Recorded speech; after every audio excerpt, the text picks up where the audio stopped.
10장 16절 말씀으로 거짓 증거하지 말라라는 제목으로 이 시간 말씀의 은혜를 나누기 원합니다. 보통 우리 재판이나 의회 청문회 등의 증인으로 설 때 반드시 하는 것이 있습니다. 선서죠. 그 선서는 뭡니까? 오직 진실만을 말할 것을 선서하는 것을 보게 됩니다. 우리나라는 그냥 선서하지만 미국의 경우는 그냥 선서하지 않죠. 꼭 성경책에 손을 얹어놓고 선서하는 것을 보게 됩니다. 전교도로서 세운 기독교 국가이기 때문에 이 9번째 계명을 실천하겠다는 뜻이 있게 되는 것이죠. 즉 성경책에 얹어서 선다는 것은 하나님 앞에서 거짓 증거하지 않겠다는 뜻이 그 뜻이 그 안에 있음을 우리가 알게 되는 겁니다. 그렇습니다. 하나님의 율법의 이 하나님의 말씀은 십계명의 9가지 계명을 근거로 하여 이루어진 것이 하나님의 율법, 하나님의 말씀인 것을 우리가 알 수 있다고 어제부터 말씀을 드렸습니다. 따라서 오늘 본문도 이 9번째 계명을 근거로 하여 이 거짓 증거에 대한 그 계명들을, 율법들을 차근차근 또한 설명을 계속 이어가게 되죠. 예를 들면 신명기 19장 15절에 보면 사람의 모든 악에 관하여 또한 모든 죄에 관하여는 한 증인으로만 정할 것이 아니요 두 증인의 입이로나 또는 세 증인의 입으로 그 사건을 확정할 것이며 라고 말씀합니다. 증인에 대한 규정을 보완하면서 말씀하시기를 2명 이상의 증인이 없으면 증거로 효력이 없다라고 말씀하게 되죠. 당연합니다. 혼자서 그것을 증거하게 되면 거짓된 증거가 될 수가 있기 때문에 반드시 2사람 이상의 증거가 되어야 되고 특별히 3명이 돼야 그것이 온전히 확정될 수 있음을 우리가 알게 되는 것이죠. 또 두 번째로는 출애굽기 23장 1절에 너는 거짓된 풍설을 퍼뜨리지 말며 악인과 연합하여 위증하는 증인이 되지 말라라고 말씀합니다. 악인과 연합한 증거를 제출하지 마라. 이것도 바로 거짓된 증거가 하나가 될 것이다 라고 말하게 됩니다. 제3의 증인이 악인의 협박이나 또 어떠한 위세나 또한 타협하지 말고 진실을 말하는 것을 강조하게 되죠. 또한 세 번째는 출애굽기 23장 2절에도 또한 보완하기를 다수를 따라 악을 행하지 말며 송사의 다수를 따라 부당한 증언을 하지 말라라고 말씀하게 됩니다. 다수를 따라 증언하지 말라, 즉 한마디로 사람의 눈치를 보고 하지 말라라는 겁니다. 다수라고 다 정의가 되는 것은 아니죠. 예수님도 다수에 의하여 결국 십자가에 달려 죽으신 것을 보게 됩니다. 다수가 다 옳다고는 할 수가 없게 되는 겁니다. 네 번째로 신명기 19장 18절에는 재판장은 자세히 조사하여 그 증인이 거짓 증거하여 그 형제를 거짓으로 모함한 것이 판명되면이라고 말합니다. 자, 무슨 뜻입니까? 반드시 조사하라는 거죠.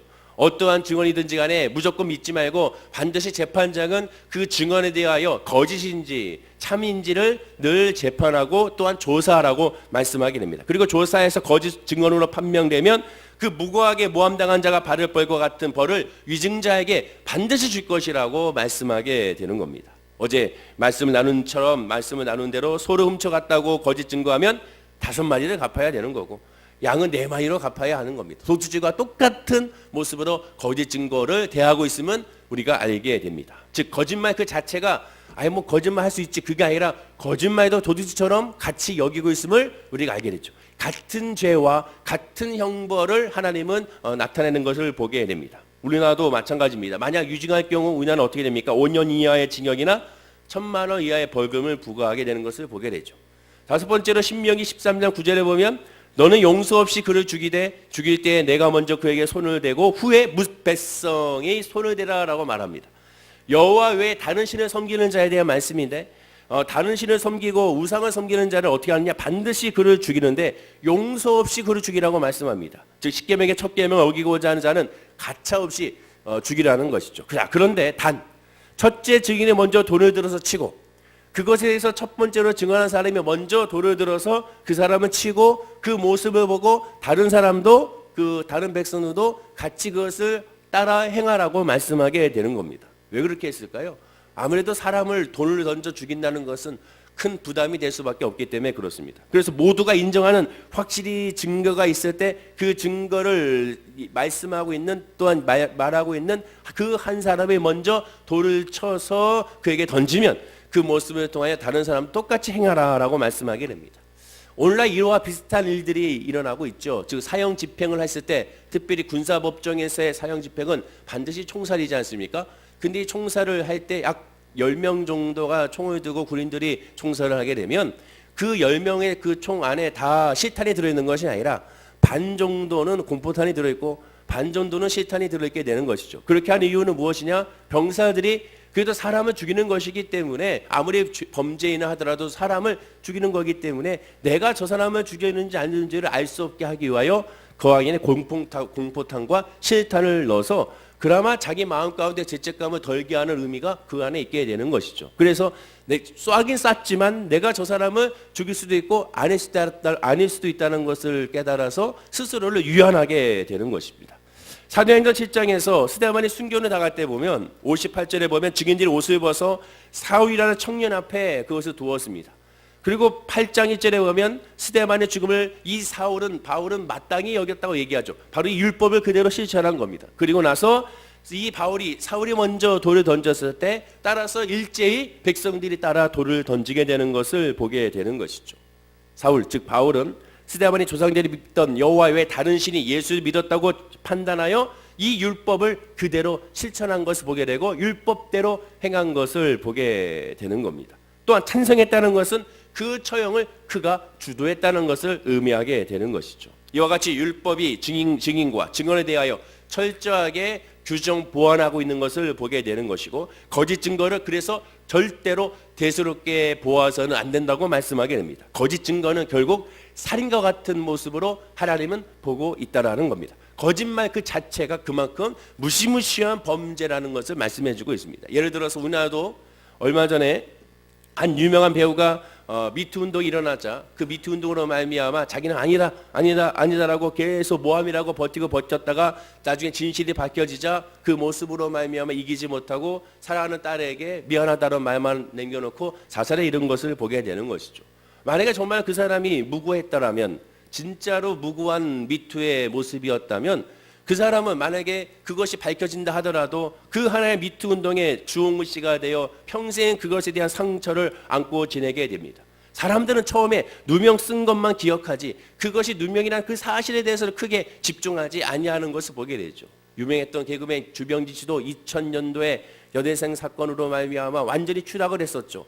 비로소 10여 년이 지난 후에야 대법원 판결로 무죄가 확정됐으나 그러나 그 10여 년 동안의 세월 동안 그 주병진이라는 그 개그맨은 결국 그 여대생 추행 사건으로 말미암아 결국 그는 항상 범죄자라는 수식어를 아직 무죄나 유죄인지 확정되지 않았지만 범죄자라는 뜻으로서 항상 그의 일이 막혔음을 우리가 보게 되는 것이죠.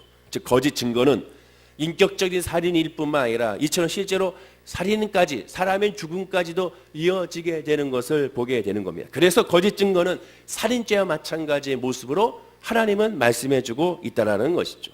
자 그렇다면 거짓 증거는 사람들에게만 하지 말라는 것인가? 아니라는 것이죠. 모든 십계명의 말씀은 첫째는 하나님 앞에서 모든 것이 범죄라는 것을 기억하라는 겁니다. 거짓 증거도 먼저는 하나님 앞에서 거짓 증거하지 말라는 것에서 출발해야 한다는 거죠. 십계명의 핵심은 하나님 앞에서가 모두가 되는 겁니다. 하나님 앞에서 살인하지 말라, 하나님 앞에서 거짓말하지 말라, 하나님 앞에서 도둑질하지 말라. 이 하나님 앞에서의 말씀을 늘 기억해야 되는 겁니다. 자 그러면 하나님 앞에서의 거짓 증거에 대해서 우리 한 4가지만 간략하게 한번 살펴보겠습니다. 첫째, 하나님 앞에서 자기 죄를 하나님께 있는 그대로 자백해야 한다는 것을 우리에게 지금 말씀해주고 있는 겁니다. 요한 사도는 요한일서 1장 8절에 말씀하기를 만일 우리가 죄가 없다고 말하면 스스로 속이고 또 진리가 우리 속에 있지 아니할 것이오라고 말씀하게 됩니다. 죄가 없다고 하면 스스로 속이는 것이다. 하나님 앞에 어느 누구도 나는 의인이라고 말할 수가 없다는 겁니다. 하나님 앞에는 나는 죄인입니다 라고 말할 수밖에 없는 거고 세상과 사단 앞에는 나는 예수 그리스도의 이름으로 말미암아 예수 그리스도의 십자가로 말미암아 의인이라고 말할 수가 있는 것이지 하나님 앞에는 누구나 다 죄인일 수밖에 없음을 인정해야 되는 겁니다. 하나님 앞에 거짓 증거의 핵심은 첫 번째는 하나님 앞에 나는 죄가 없다고 어느 누구도 아니할 수가 없다라는 겁니다. 하나님은 빛이기 때문에 그 빛이 우리에게 비추었을 때 우리 안에는 모든 더러운 것들이 그 어둠에 있는 것들이 드러날 수밖에 없음을 우리가 기억해야 한다는 것이죠. 그리고 그 안에서 우리가 엎드려 하나님 앞에 경배하게 되는 겁니다. 그리고 그 죄가 밝히 드러났기 때문에 요한일서 8장 9절에 말하기를 만약 우리가 죄를 자백하면 그는 미쁘시고 의로우사 우리 죄를 사하시며 우리를 모든 불의에서 깨끗하게 하실 것이요 라고 말씀하고 있습니다. 우리는 죄인이기 때문에 하나님 앞에 나와 그 죄를 자복하면 어떠한 죄라도 하나님은 용서하신다는 거죠. 어떠한 죄라도 하나님은 기억조차 하지 않는다고 분명하게 말씀하게 되는 겁니다. 죄를 자백하면 미쁘신 하나님이 용서만 하는 것이 아니라 아예 깨끗하게 하실 것이요 모든 불의에서 깨끗하게 하실 것이요 라고 말씀하고 있는 것을 우리가 아멘해야 한다는 것이죠. 우리는 다윗처럼 다른 이에게 당한 억울한 일은 물론 다른 이에게 또한 대한 미움과 감정과 분노와 저주마저 하나님 앞에서만은 다 토설해야 되는 겁니다. 하나님 앞에는 감출 것이 없고 하나님 앞에는 다 드러내야 되며 또한 드러내는 것이 기도고 드러내는 것이 성령 충만이며 드러내는 것이 소망임을 우리가 기억해야 되는 거죠. 오늘 새벽 예배도 마찬가지입니다. 새벽에 나왔으니 여러분 기도할 때 다 드러내야 되는 거죠. 하나님 앞에 있는 모습 그대로 솔직하게 고백을 해야 되는 것이고 좋으면 좋다 싫으면 싫다라는 것을 하나님 앞에 다 쏟아냈을 때 믿음으로 쏟아냈을 때 솔직하게 쏟아냈을 때 하나님은 그 기도를 받으심을 우리가 기억해야 되는 겁니다. 하나님 우리에게 원하신 것은 무엇입니까? 하나님을 신뢰하는 그 믿음을 보고 싶은 거죠. 나의 아버지임을 믿고 아버지임을 믿는다면 그 하나님 앞에 토해내는 것을 하나님이 원하십니다. 팔복 가운데 첫 번째 복이 무엇이겠습니까? 심령이 가난한 자는 복이 있나니가 아니겠습니까? 심령이 가난한 것이 뭐예요? 하나님밖에 없다라는 겁니다. 하나님을 갈급하는 거죠. 하나님이 중심으로 살겠다는 것이 바로 심령이 가난한 사람의 모습인 겁니다. 두 번째는 하나님 앞에서 실천해야 되는 겁니다. 하나님 앞에서 죄를 고백하는 것이 있다면 두 번째는 하나님 앞에서 실천해야 되는 거죠. 성도의 삶이란 자기가 말한 것과 믿는 것이 달라서는 안 되는 겁니다. 이것이 참 안 되긴 하지만 안 되기 때문에 더 예수를 의지하고 더 예수를 붙잡아야 되는 것이죠. 어제 예레미야 선지자같이 하나님의 말씀을 선포했다면 그 말씀대로 본인 스스로가 행동해야 되는 거죠. 하나님의 말씀을 부여잡고 이 땅을 망할 것이다. 남유다를 망할 것이다. 바벨론에 그러니 항복하더라도 70년이 차면 하나님께서 분명 회복시켜 주실 것이다. 그렇게 선포했다면 어떻게 됩니까? 그에 따른 믿음의 행동을 해야죠. 회복시키시는 하나님을 믿는다면 뭐야 합니까? 하나님께서 에레미야 선지자가 말씀한 것처럼 땅을 사라. 땅을 사두어라. 망하는 나라의 땅을 왜 삽니까? 회복될 거기 때문에 망하는 나라의 땅을 사두라고 말씀하게 되는 겁니다. 믿는다면 믿음의 행동이 따라야 되는 거죠. 하나님 앞에서 실천해야 되는 겁니다. 하나님 앞에서 실천이 되지 않는다는 것은 솔직히 믿지 아니한다는 거죠. 따라서 하나님 앞에서 실천하는 모습이 있어야 됩니다. 사도 바울은 성도들 보고 자기를 본받으라고 당당하게 선언합니다. 실제로 바울은 예수 믿기 전에 율법을 믿은 바 그대로 행했기 때문에 나는 율법에서 완전한 자라고 얘기했습니다. 스데반 집사를 죽이는 과정도 율법을 철저하게 지키면서 하나하나 그 과정을 밟아가면서 스데반 집사에게 돌을 던진 것을 우리는 방금 성경을 통하여 확인할 수가 있었죠. 그가 예수 믿기 전에도 율법에 대해서 완전할 정도로 하나님의 말씀을 철저하게 실천했던 사람이었습니다. 그리고 예수를 믿은 후에는 더욱더 모든 일에 거룩한 사람이 됐습니다. 로마서 12장 1절에 그러므로 형제들아 내가 하나님의 모든 자비하심으로 너희를 권하노니 너희 몸을 하나님이 기뻐하시는 거룩한 산제물로 드리라. 이는 너희가 드릴 영적 예배이나 하나님이 기뻐하시는 거룩한 산제물로 드리라고 말하게 됐죠. 거룩한 산제물입니까? 삶의 예배가 되라는 겁니다. 삶을 통하여 하나님께 실천하라는 것이죠. 교회에서만 아멘 할렐루야 하는 것이 아니라 교회 밖에서 그 믿음의 모습을 실천하는 거고 하나님을 믿는 믿음의 사람으로서의 예배자의 모습을 실천하는 겁니다. 그럼 이 실천한다는 것이 어려운 것이 아닙니다. 사무엘상 15장 22절에 말씀하죠. 사무엘이 이르되 여호와께서 번제와 다른 제사에 그의 목소리를 청종하는 것을 좋아하신 같이 좋아하시겠나이까. 순종이 제사보다 낫고 듣는 것이 수장의 기름보다 나으니. 즉 거룩한 산제사는 하나님의 말씀에 순종하는 겁니다. 하나님의 말씀을 순종 아멘하는 겁니다. 나는 못하지만 아멘합니다. 그러니 나에게 이 말씀에 순종할 수 있도록 믿음을 주십시오. 성령을 주십시오라고 하는 것이 바로 거룩한 산제사의 산제물의 모습이 되는 것이죠. 다시 강조하지만 우리 스스로를 절대로 하나님을 온전히 믿을 수 없고 우리 스스로 절대로 하나님을 예배할 수가 없고 우리 스스로 절대로 하나님 앞에 설 수가 없습니다. 예수 그리스도의 이름으로 말미암아 쓸 수 있는 거고 예수 그리스도의 이름으로 말미암아 기도할 수 있는 거고 예수 그리스도의 이름으로 말미암아 구할 수가 있는 겁니다. 그래서 우리 항상 기도 끝에는 예수 그리스도의 이름으로 기도합니다 하는 이유가 바로 여기 있게 되는 겁니다. 나의 이름이 아닌 예수의 이름으로 나의 뜻이 아닌 예수의 뜻으로 모든 것이 이루어지는 것, 이것이 바로 믿음의 모습이 되는 것입니다. 세 번째로 하나님 앞에서 침묵의 죄를 범하지 말라고 말씀하게 됩니다. 죄를 용서함을 받고 죄를 회개하고 그 죄에 따른 의인으로서의 모습으로 말미암아 행동을 하게 된다면 그 다음에 모습 뭐가 되느냐? 침묵의 죄를 범하지 말아야 되는 겁니다. 그럼 어떠한 침묵의 죄입니까?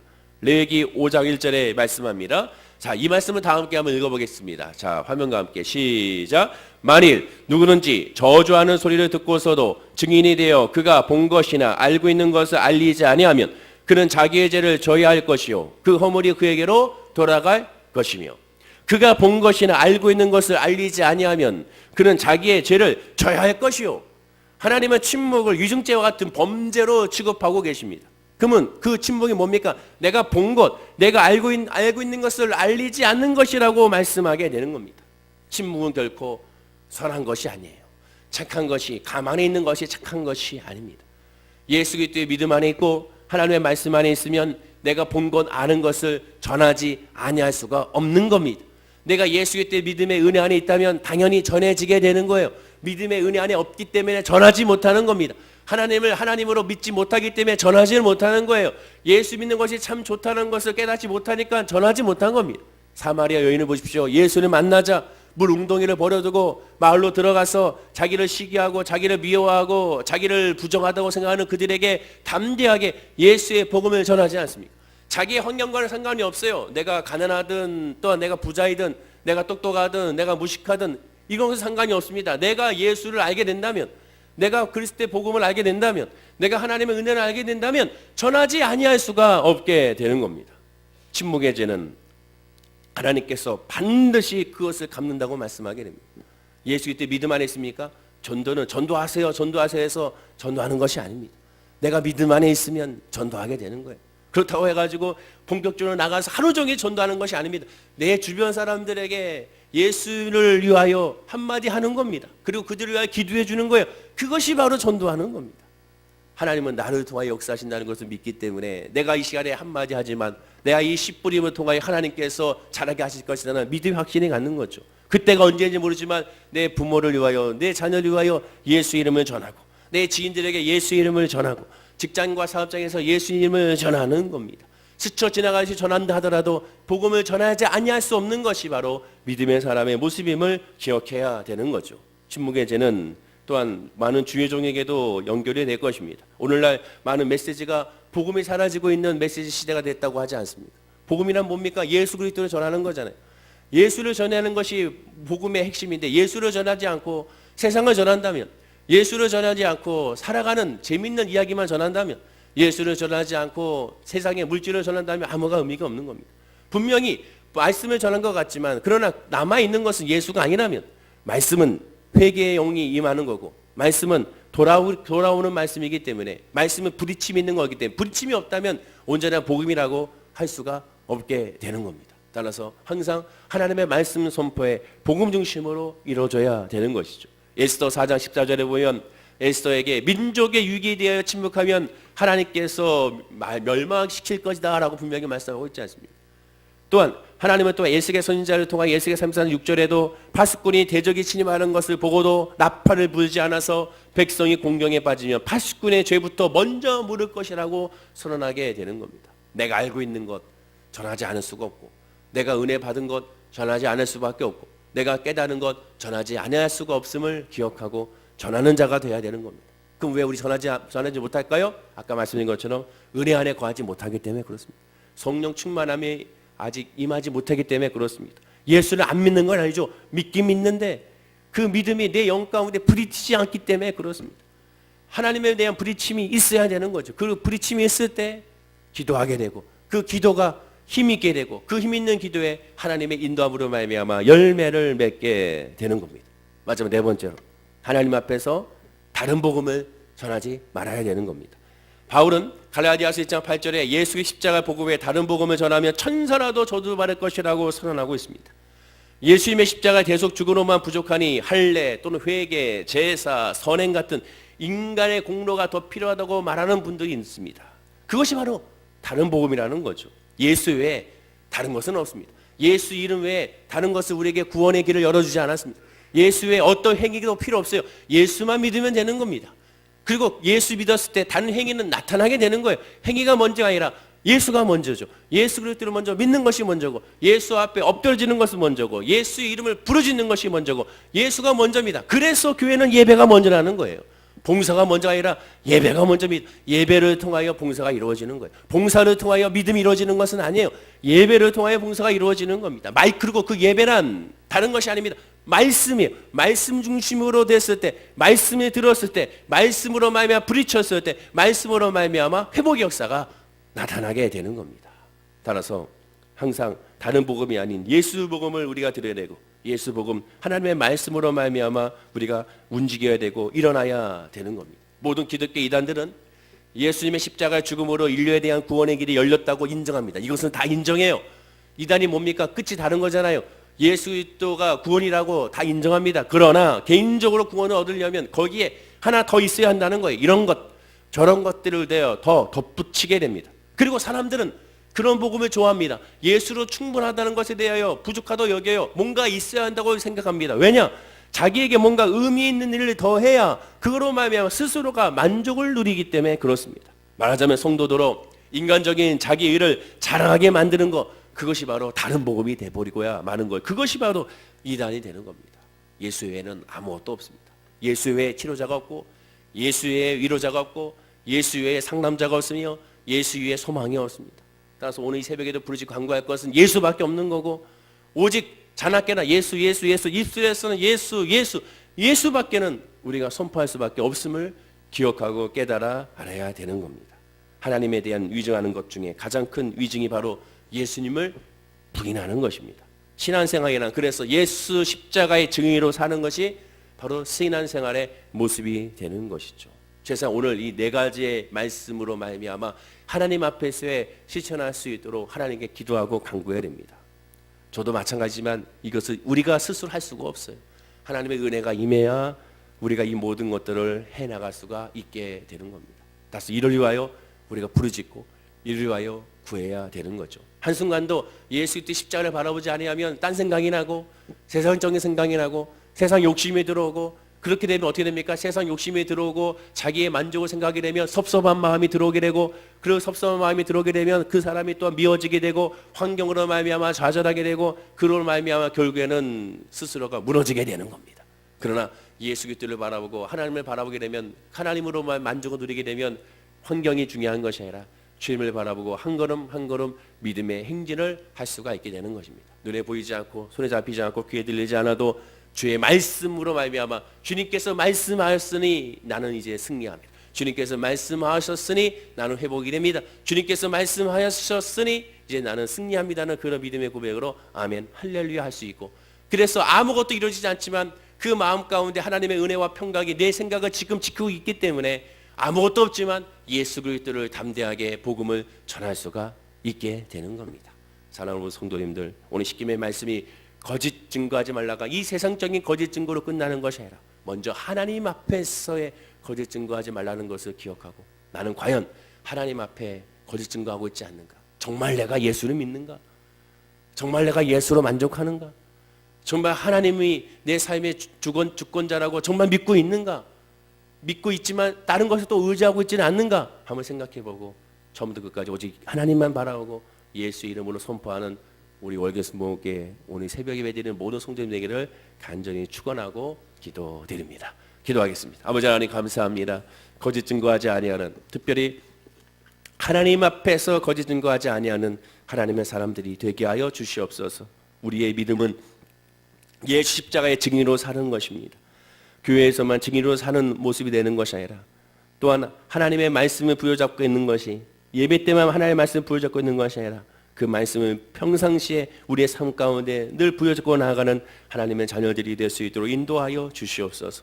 하나님의 은혜로 살게 하여 주시고 그 은혜로 말미암아 모든 것이 합력하여 선을 이루어짐을 고백하게 하여 주옵소서. 정말 믿는다면 주님 앞에 엎드릴 수밖에 없고, 믿는다면 예수 그리스도의 이름을 부르실 수밖에 없음을 고백하는 우리 모든 성도님들이 되게 하여 주시고, 아직 믿어지지 않는다면 그 마음에 믿음을 부어주시고 말씀을 부어주셔서 부딪힘을 주시고 깨어지게 하시고 부서지게 하여 주셔서 오직 예수밖에 없으면 두 손 들고 하나님 앞에 나올 수 있는 은혜가 우리 모든 성도들 가운데 있게 하여 주옵소서.